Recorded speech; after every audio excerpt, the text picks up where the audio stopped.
بسم اللہ الرحمن الرحیم۔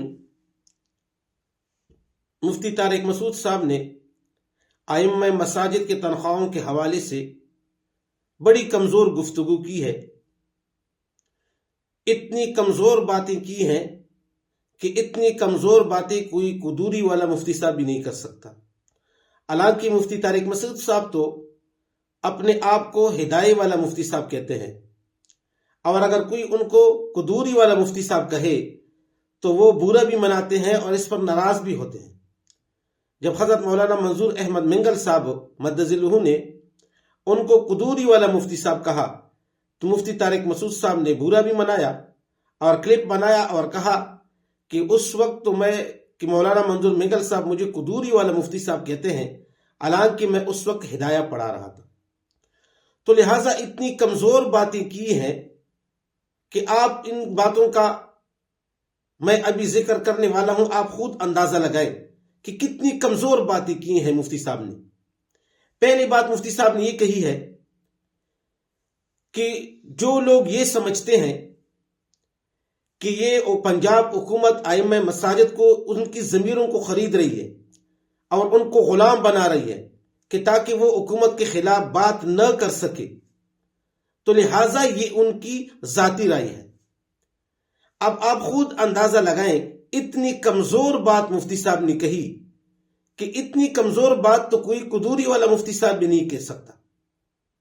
مفتی صاحب ملتان کے اندر خدمات و تحفظ مدارس دینیہ کنونشن منعقد ہوا، جس کے اندر قائدی جمعیت اور دیگر جمعیت علماء اسلام کے اکابر نے شرکت کی، وفاق المدارس کے اکابر نے بھی شرکت کی، تحفظ ختم نبوت کے اکابر نے بھی شرکت کی، اور پنجاب کے مدارس کے محتممین اور منتظمین نے بھی شرکت کی، اور ہزاروں مساجد کے ائمہ اور خطباء نے شرکت کی۔ اور اسی کنونشن کے اندر انہوں نے اس وظیفے کو مسترد کیا۔ مفتی صاحب، یہ ذاتی رائے ہے یا یہ اجتماعی رائے ہے؟ میرے خیال میں آپ کو ذاتی رائے کی تعریف نہیں آتی۔ آپ کو پتہ نہیں ہے کہ ذاتی رائے کس کو کہتے ہیں اور اجتماعی رائے کس کو کہتے ہیں۔ اب مجھے اس پر بھی کلپ بنانا پڑے گا کہ میں آپ کو سمجھا دوں کہ یہ ذاتی رائے ہے۔ مفتی صاحب، یہ ذاتی رائے نہیں ہے، یہ اجتماعی رائے ہے۔ ان سب اکابر نے اس کنونشن کے اندر اس وظیفے کو مسترد کیا کہ ہم نہیں لیتے یہ وظیفہ، اور آپ فرما رہے ہیں کہ ان کی ذاتی رائے ہے۔ یہ کتنی کمزور بات کی ہے۔ اور دوسری بات، مفتی صاحب نے فرمایا کہ یہ معاملہ پنجاب کے علماء کا ہے، تو لہٰذا ان کے اوپر چھوڑ دیا جائے، ان کے رائے کا اعتبار کیا جائے کہ ان کی کیا رائے ہے لینے اور نہ لینے میں۔ تو مفتی صاحب، یہ جو ملتان میں کنونشن ہوا تھا تو اس میں جو ہے نا بنگلہ دیش سے علماء آئے تھے، کراچی سے آئے تھے، یہی پنجاب کے علماء تھے نا، کہ سارے اکٹھے ہو گئے، جمع ہو گئے، اور انہوں نے مسترد کیا کہ ہم اس وظیفے کو لیتے ہی نہیں ہیں۔ تو لہٰذا یہ پنجاب کے علماء تھے مفتی صاحب۔ اور دوسری بات کہ آپ فرما رہے ہیں کہ اس میں جو ہے نا پنجاب کی علماء کی رائے کا اعتبار کیا جائے گا اور کسی کی رائے کا اعتبار نہیں کیا جائے گا، تو کیا آپ پنجاب کے رہنے والے ہیں؟ کیا آپ پنجاب میں ہیں کہ آپ ان کو رائے دے رہے ہیں لینے کی کہ وظیفے کو لے؟ کیا آپ پنجاب کے ہیں؟ آپ پنجاب میں رہتے ہیں؟ آپ تو کراچی میں رہتے ہیں۔ تو لہٰذا آپ کی رائے کا بھی اعتبار نہیں ہے، اور جس کے رائے کا اعتبار نہیں ہوتا اس کو فضولی کہا جاتا ہے۔ تو آپ کے رائے کا بھی اعتبار نہیں ہے تو اپنے آپ کو فضولی کیوں بنا رہے ہیں کہ رائے کا اعتبار ہی نہیں ہے اور ان کو رائے دے رہے ہیں؟ کتنی کمزور بات کہی ہے مفتی صاحب نے کہ پنجاب کی علماء کی رائے ہے، پنجاب کی علماء ہے اور ان کی رائے کا اعتبار کیا جائے گا، ان کا معاملہ ہے، ان کو سپرد کیا جائے۔ مفتی صاحب، پنجاب میں یہ وظیفے کس کو دی جا رہے ہیں؟ جمعیت علماء اسلام کے کارکنوں کو نہیں دی جا رہے۔ پنجاب میں یہ ائمہ مساجد کون ہیں؟ جمعیت علماء اسلام کے کارکن نہیں ہیں، یہ جمعیت علماء اسلام کے کارکن ہیں۔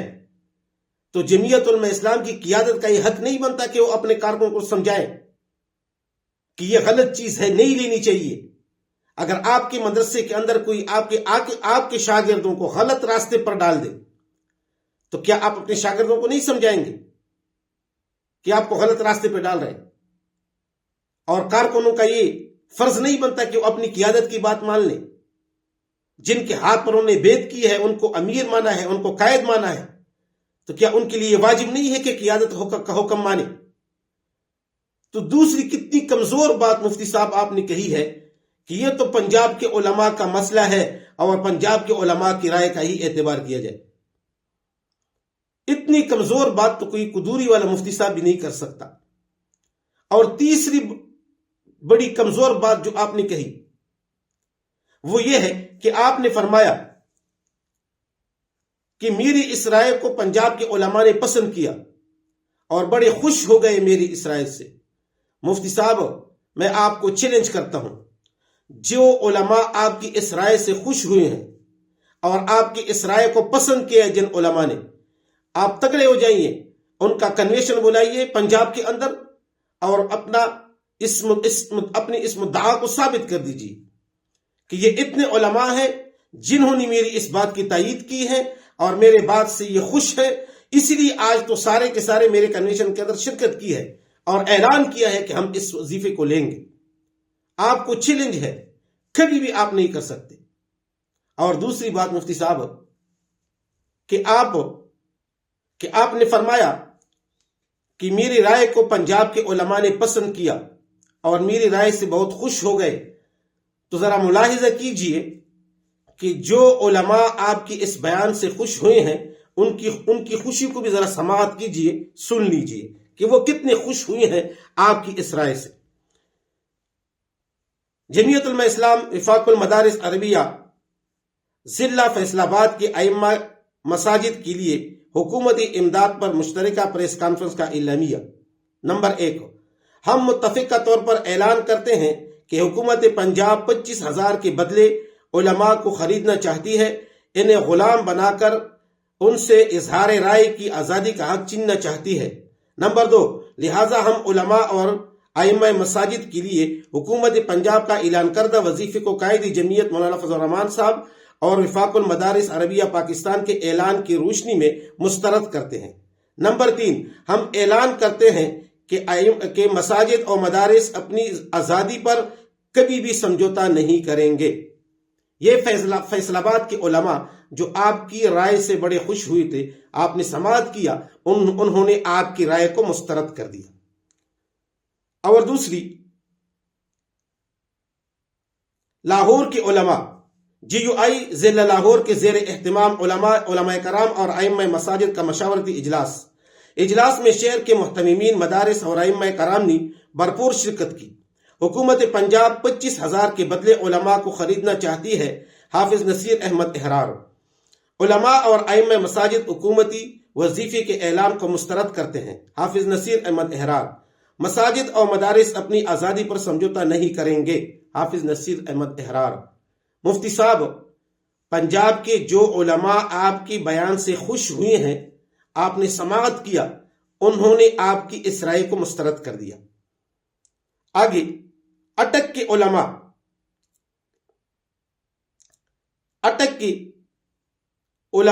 GUI ضلع اٹک کے ڈپٹی سیکرٹری جنرل محمد قاسم خان اور دیگر علماء نے ضلعی ڈپٹی سالار چودھری خالد خورشید اور دیگر رہنماؤں کے ہمراہ ہنگامی پریس کانفرنس میں مساجد سروے فارم اور ائمہ مساجد کو پنجاب حکومت کی جانب سے دی جانے والے وظیفے کو مسترد کرتے ہوئے کہا ہے کہ GUI ضلع اٹک ضلع بر میں جمعیت علماء اسلام اور وفاق المدارس عربیہ پاکستان کے پلیٹ فارم سے پنجاب حکومت کی جانب سے مساجد میں تقسیم کیے گئے ان فارم کو مسترد کرتے ہیں اور پنجاب کے یہ 25,000 وظیفہ یہ بھی مسترد کرتے ہیں۔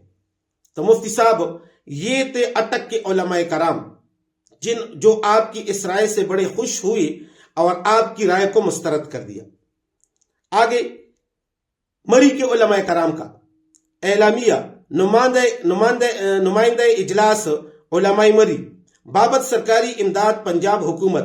علماء مری کا نمائندہ اجلاس امیر محترم مولانا قاری سیف اللہ سیفی کی زیر صدارت بنگا کلی میں منعقد ہوا۔ اجلاس میں امیر محترم مولانا قاری سیف اللہ سیفی کے علاوہ مولانا فرید احمد آزاد، مفتی خالد حسین عباسی، قاری اسماعیل عباسی، مفتی عبداللہ سعید، مفتی ظفر الاسلام سیفی، مولانا شہزاد عباسی، دیگر علماء نے شرکت کی۔ اجلاس میں متفقہ طور پر درجہ ذیل اعلامیہ جاری کیا گیا۔ علماء مری کا نمائندہ اجلاس حکومت پنجاب کی جانب سے مساجد میں تقسیم کیے گئے سروے فارم اور اعلان کردہ سرکاری امداد کو یکسر مسترد کرتا ہے۔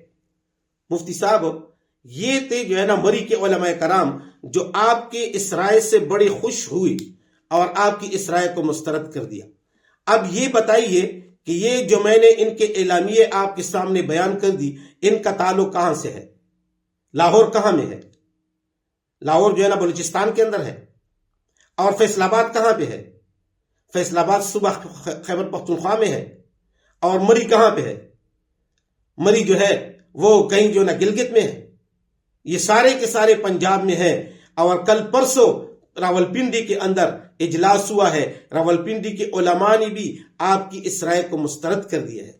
کتنی کمزور باتیں آپ نے کہی ہیں کہ بھائی میرے رائے سے پنجاب کے علماء اتنے خوش ہو گئے۔ خوش نہیں، اگر خوش ہیں تو آپ کو دوبارہ چیلنج کرتا ہوں، آپ پنجاب آئیں، جن علماء نے آپ کی رائے کو مانا ہے، خوشی کا اظہار کیا ہے، ان کا اجلاس مقرر کریں اور اعلامیہ جاری کریں کہ یہ علماء ہیں، یہ خوش ہیں اور یہ پنجاب حکومت سے وظیفہ لینا چاہتے ہیں۔